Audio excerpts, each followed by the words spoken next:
知道为啥山西人很多都没有族谱吗？又为啥会有10年不征山西兵的说法呢？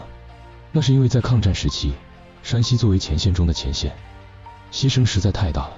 1937年7月7日，卢沟桥一声枪响，鬼子彻底入出了辽衙。不到2个月，北平、天津、河北接连沦陷。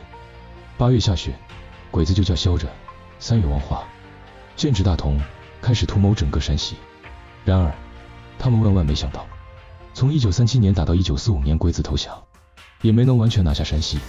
那所谓的3月亡化，也彻底成了可耻的笑话。为啥山西如此难看？就是因为山西人的骨头太硬了。平型关大捷、百团大战这些硬仗，主战场都在山西。咱们八路军也是在这一步步发展壮大，并且在抗战那些年，山西可以说是全民皆兵。当时10个山西人里，就有1个扛起了枪，上了战场。打到这个份上，连12岁的孩童都要提前告别爹娘，跟着队伍出村打鬼子。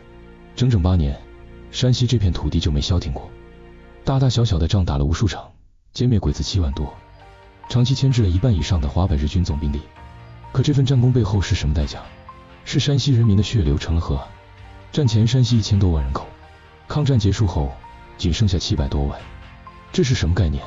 相当于平均4个山西人就有1个倒在了黎明之前。为啥现在很多山西人家里都看不见族谱呢？就是因为他们的祖先在8年抗战中大多已经牺牲殆尽。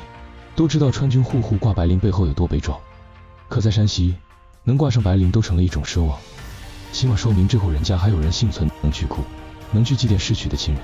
有多少人家连个哭丧的人都没有了？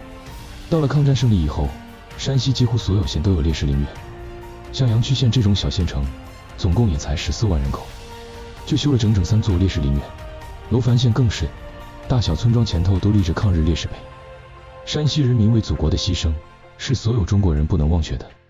所以抗战胜利后，民间才有了10年不征山西兵的说法，就是因为他们已经为这片土地付出的太多太沉痛了。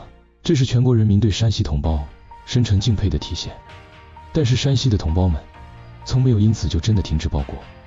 后来的解放战争、抗美援朝，山西出兵人数依旧排在全国前列，他们依然在为新中国抛头颅、洒热血，青山作证，黄土为碑。